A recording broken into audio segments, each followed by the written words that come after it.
Tinokudza Mwari kusanganiswa panguva yeshoko. Tinotenda kuti mukurarama kwedu hatigoni kurarama tisina izwi raMwari. Tichada kurava kuna mapisarema 23 inotaura pamusoro paJehovah ndiye mufudzi wedu. Pisarema iri rakanyorwa naDhavhidhi. Saka anoti Jehovah ndiye mufudzi wangu, handina chandinoshayiwa. Unondiwatisa pasi pemafuro manyoro, unondisesedza pamvura inozorodza. Charamba chizobata mamavhesi tichienda. Chekutanga chatinoziva ndechekuti David izwi rake shoko zita iroro muchiHebheru rinoreva mudiwa. Asi mukazotarisa background yake anotaridza kuti mudiwa anga asikadiwi, nechikonzero chinoti anoendeswa kumakwai, kusango kwaanogara ega achifudza ari ega makwai. Ikoko kwaendeswa kusango ikoko haana munhu anomuchengeta, anotogara ikoko. Zvakamudzidzisa kuti avimbe naMwari ndekuti anenge ari kure nekumba. Vamwe vanotaura ndinotaridza kuti David baba wake vanotaridza kuti vanga vachikahadzika kuti mwana wavo pamaitiro avakaita, even pakabvunza muprofita achida kumuzodza. Vanotaura vamwe vana vese iye David haana kuverengwa nekuti anga ari kumakwai.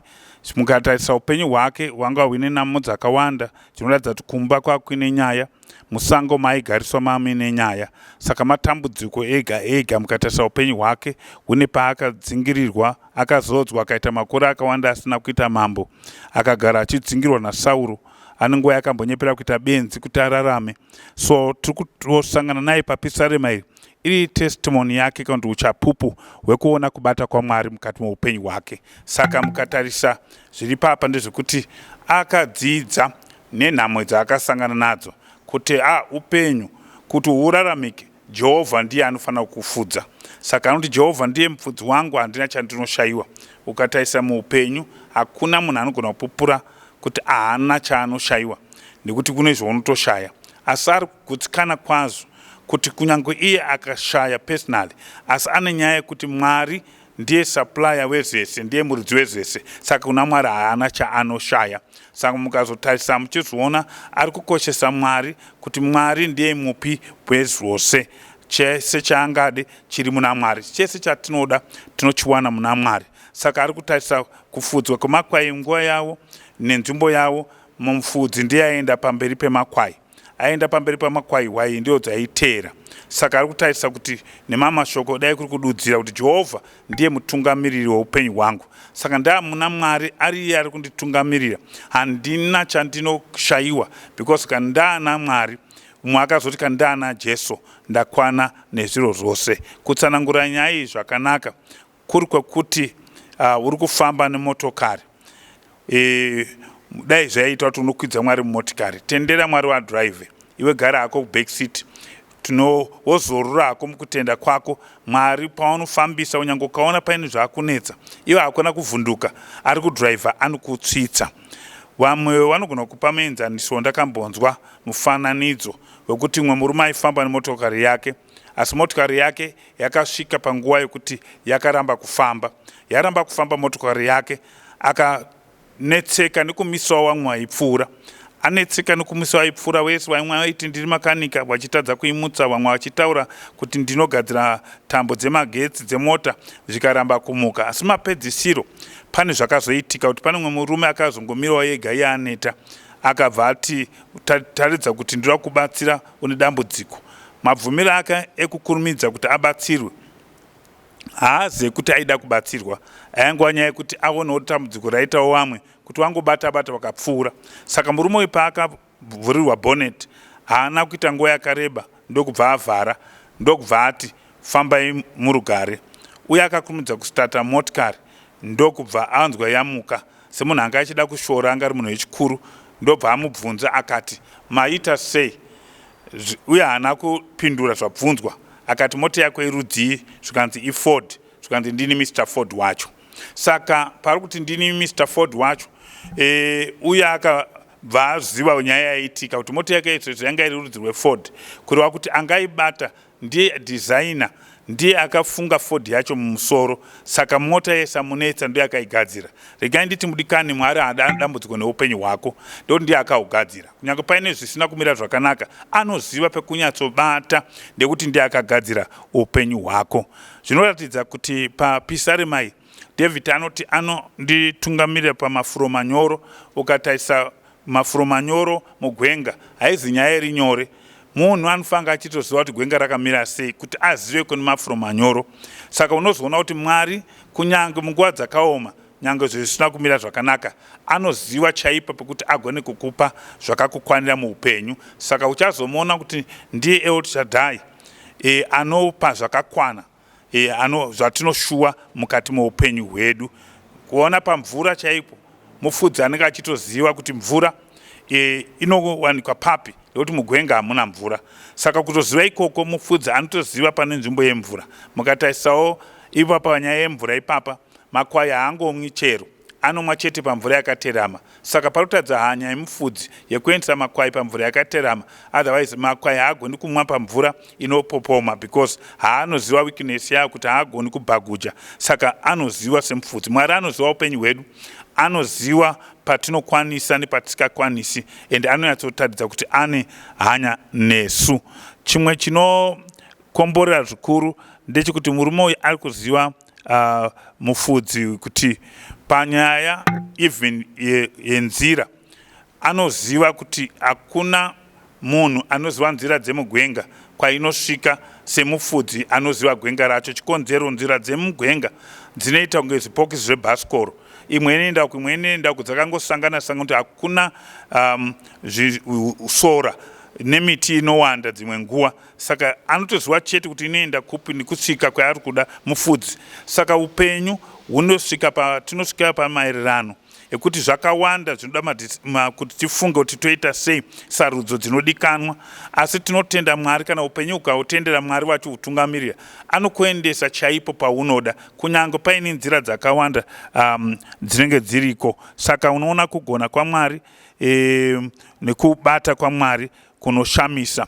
Anoratidza kuti kunyange akafamba nemupato wemvura werufu, haana chekutya, nekuti anaye anotyisa zvinotyisa. Munozoona kuti kusatya kuri kutaurwa pashoko raMwari, kuti handivhunduki kana kuti handityi, hazvive kuti haana kutya muupenyu hwake. Chikonzero cheainayo, anotyisa zvinotyisa, saka haana chekutya, zvekuti anotyisa zvinotyisa ndiye ari kufamba naye. Saka ukafamba naMwari hakuna chekuvhunduka. Iro shoko raMwari baratsigira kuti usatya vanokwana 360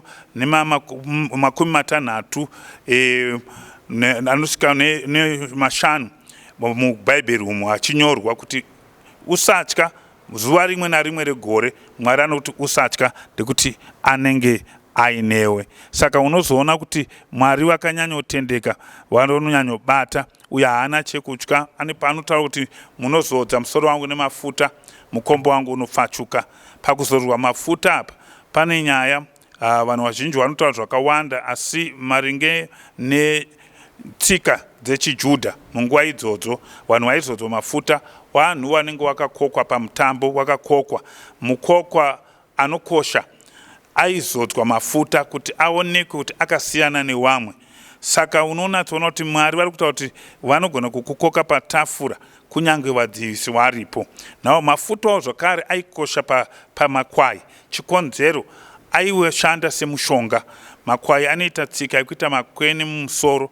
Makwene ayo akarwadza, anoguma yazvidhumira pamuti yofa kana padombo. Saka mafuta, mufudzi ane hanya aizodza mafuta kuti apodze. Muupenyu mune maronda anoitika. Kana mweya mutsvene anomirirwa nemafuta, mafuta haasi mweya mutsvene asi mafuta anomirira, yototi emblem muchirungu, mweya mutsvene. Mweya mutsvene akabata maronda eupenyu anopora. Tine vanhu vakawanda vakuti vane zvakaitika mukare kavo zvavasikagoni kuzvikunda wega, asi mafuta amweya mutsvene anobatsira kuti warapike. Saka rapika mudikani, tendera mweya mutsvene arape izvo zviri kutsikwa mwoyo wako, izvo zvinokunetsa. Mafuta zvakare aibatsira kuti kana makwai akazodzwa pakuda kudhumana kana pakurwa anogona kuurayana, kana bhuru remombe chairo rinofa rikadhumana negwai.